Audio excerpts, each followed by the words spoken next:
The most advanced stealth fighter on the planet just arrived in one of the most contested pieces of water in Europe, and the timing is not a coincidence. F-35 Lightning II stealth fighters, the kind of aircraft that can penetrate air defenses that would turn conventional jets into scrap metal, are now operating over the Black Sea. Not on exercises, not on a goodwill tour, deployed. And if you understand what that means for Russia's entire defensive posture in Crimea, you know this changes everything. Welcome to States News. If this is your first time here, subscribe and turn on notifications because we cover the geopolitical and military developments that mainstream outlets either miss or misunderstand.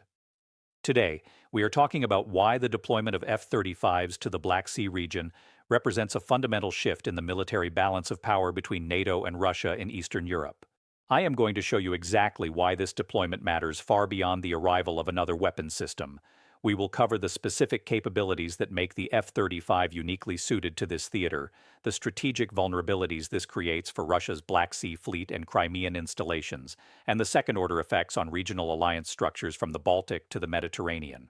By the end, you will understand why Moscow is scrambling to adjust its entire air defense network, why this deployment signals a major shift in NATO's operational posture toward Russia, and what this means for the long-term security architecture of Eastern Europe.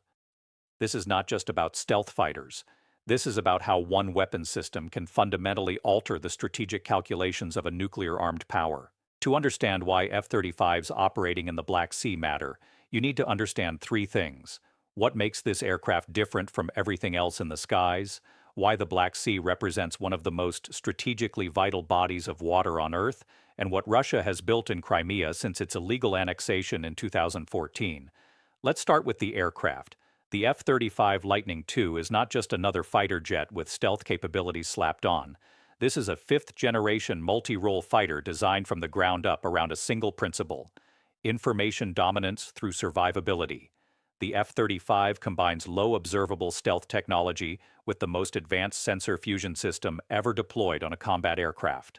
Its AN/APG-81 AESA radar can track hundreds of targets simultaneously while remaining virtually undetectable to enemy air defense systems.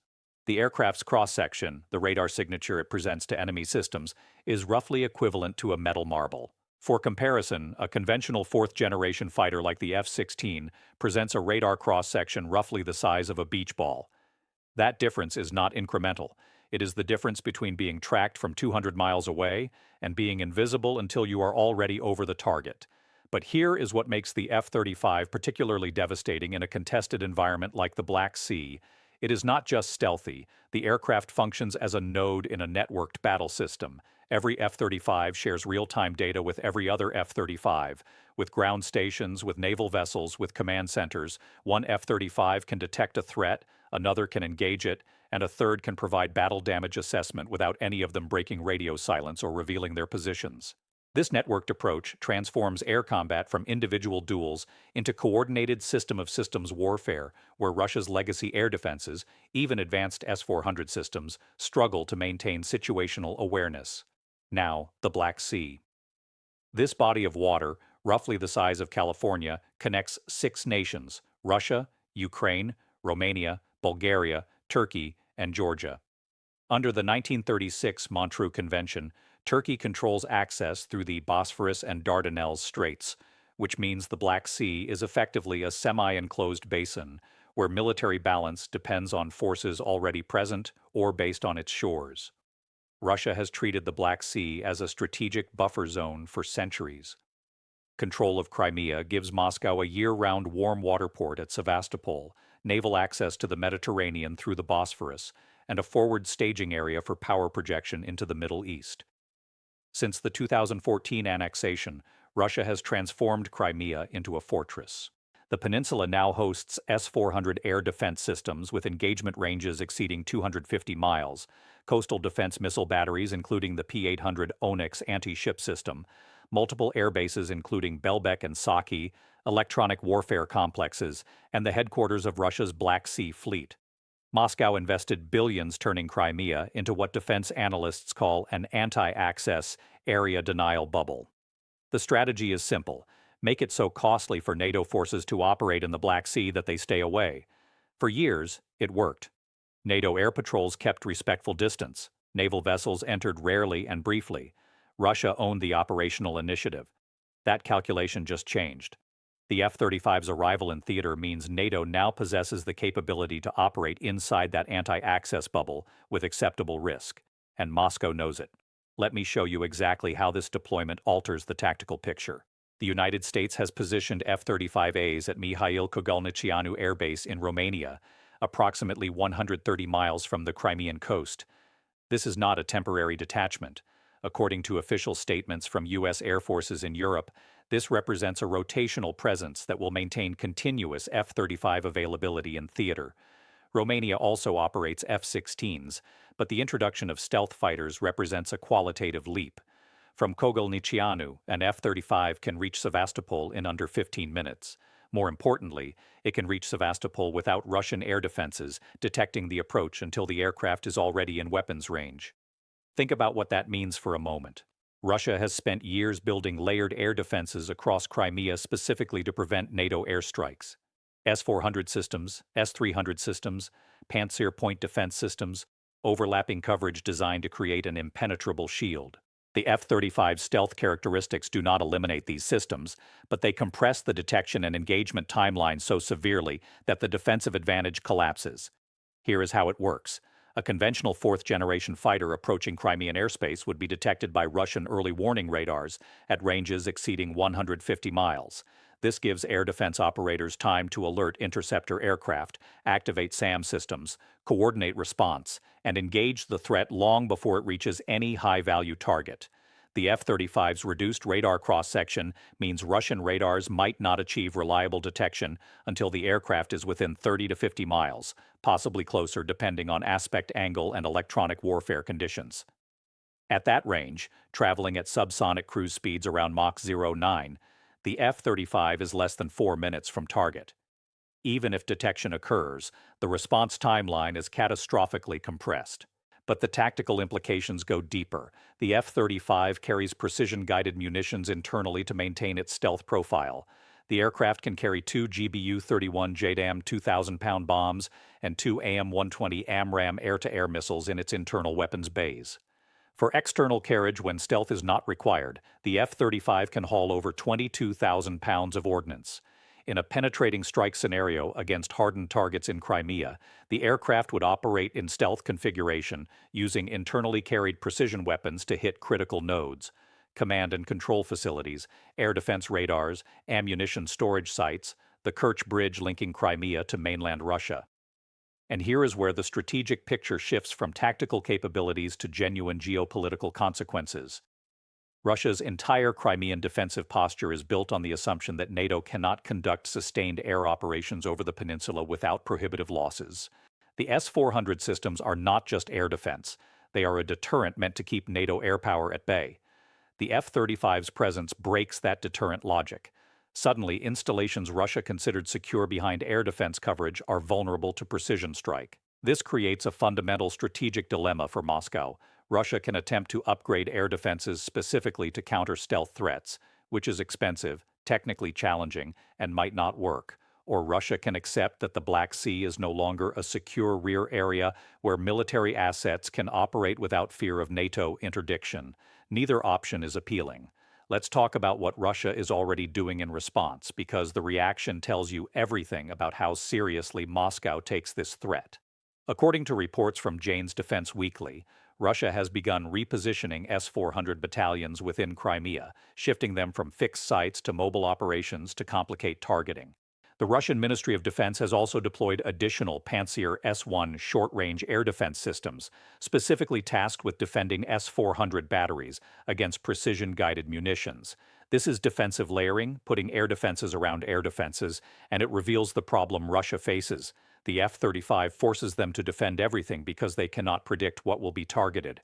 Russia has also increased combat air patrols over the Black Sea, with Su-35 and Su-30 fighters maintaining near-constant presence.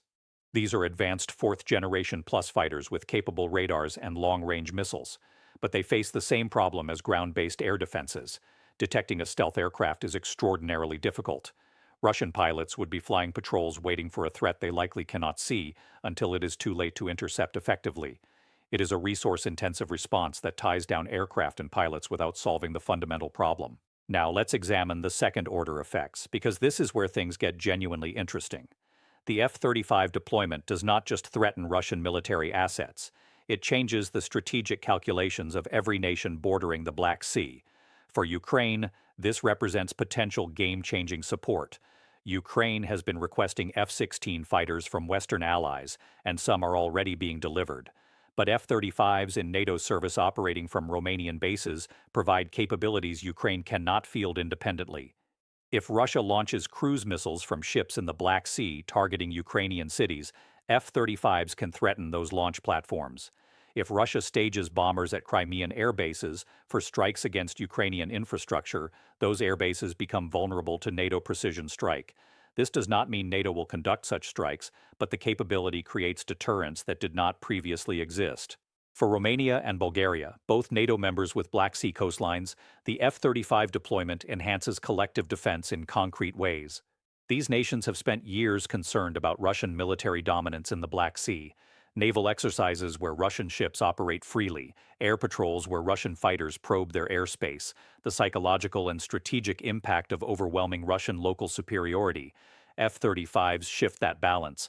Romania still cannot match Russia ship for ship or plane for plane, but with stealth fighters operating from Romanian soil, the overall NATO deterrent posture strengthens dramatically. For Turkey, the F-35 deployment creates complex dynamics. Turkey was originally part of the F-35 program, planning to purchase over 100 aircraft. Then Ankara bought S-400 air defense systems from Russia, and the United States expelled Turkey from the F-35 program due to security concerns about Russian systems collecting intelligence on stealth aircraft. Now Turkey watches F-35s operating in the Black Sea from NATO bases, while Turkish pilots fly F-16s. This creates internal political pressure in Ankara and potentially influences Turkey's ongoing balancing act between NATO and Russia. But there is a broader alliance question here that deserves attention. NATO has spent the past 2 years, since Russia's full-scale invasion of Ukraine, fundamentally rethinking its eastern flank defense. The alliance added Finland and Sweden, dramatically strengthening the Baltic region. NATO increased troop presence in Poland and the Baltic states. Defense spending across Europe has risen substantially. The F-35 deployment to Romania represents the southern extension of this strategic shift, turning the Black Sea from a Russian-dominated lake into contested space where NATO can operate with credible capability. This connects to something strategists call anti-access, area denial competition. Russia has invested heavily in systems designed to keep NATO forces away from Russian territory. Long-range SAMs, anti-ship missiles, electronic warfare, cyber capabilities. The strategy aims to create zones where NATO cannot operate without suffering unacceptable losses.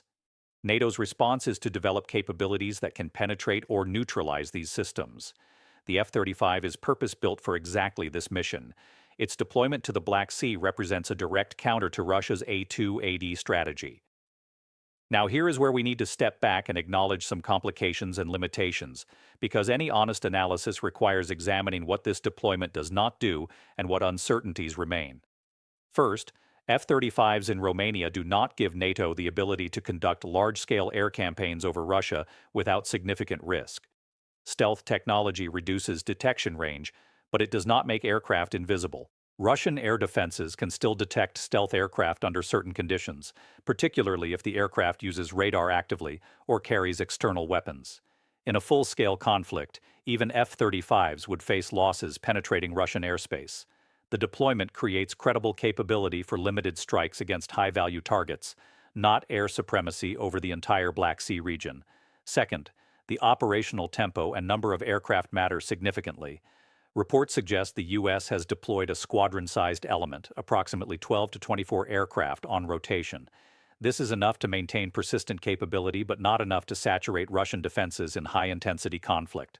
Russia operates dozens of air defense batteries across Crimea and can surge additional systems from mainland Russia if needed. Numbers still matter in warfare, and Russia has numerical advantage in theater, even if NATO has qualitative edge. Third, we need to acknowledge the political constraints. F-35s based in Romania are under American operational control. Their use would require U.S. political decision-making at the highest levels. In a scenario where Russia attacks a NATO member, Article 5 collective defense would activate and F-35s would be part of the response. But in scenarios involving Ukraine, Georgia, or other non-NATO nations, the aircraft remain a theoretical capability that may not translate into actual employment. Political will and escalation management considerations constrain military options. There is also the question of sustainability and Russian adaptation.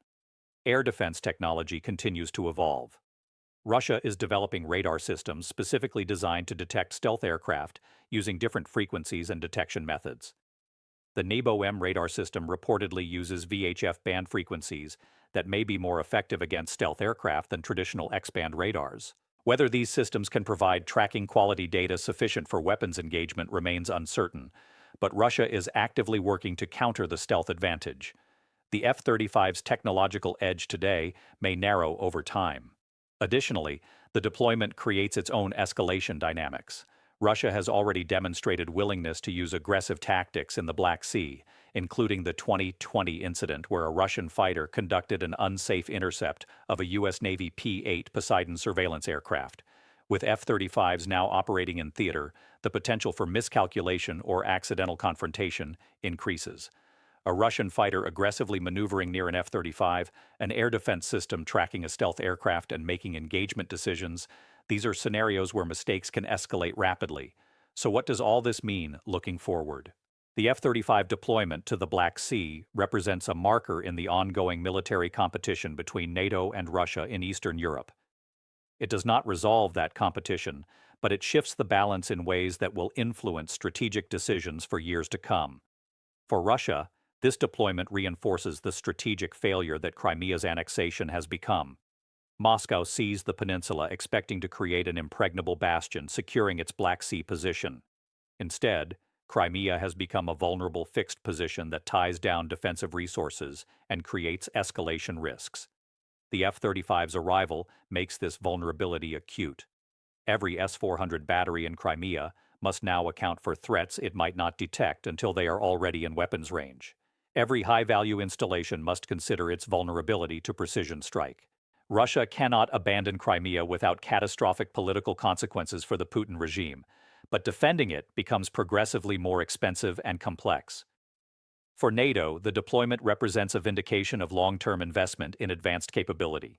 The F-35 program has faced criticism for costs, delays, and technical challenges, but in scenarios like the Black Sea, the aircraft provides exactly the kind of capability gap that justifies its existence. The alliance now has credible options for operating in contested space that did not exist with previous generation aircraft. This strengthens deterrence and expands the range of military options available to political leaders. For Ukraine, the strategic picture depends on how this capability translates into actual support. F-35s can threaten Russian assets, but whether they will be employed on Ukraine's behalf remains a political decision. What the deployment does provide is context for Ukrainian requests for advanced Western fighters. If F-35s can operate effectively in this environment, then F-16s with appropriate support can as well. The deployment demonstrates that air superiority over the Black Sea is achievable with sufficient capability. The long-term trajectory points toward continued military modernization competition in Eastern Europe. Russia will invest in counter-stealth technologies and alternative strategies for securing its southwestern flank. NATO will continue upgrading its eastern presence, potentially deploying additional F-35s as more allied nations acquire the aircraft. Poland is buying F-35s.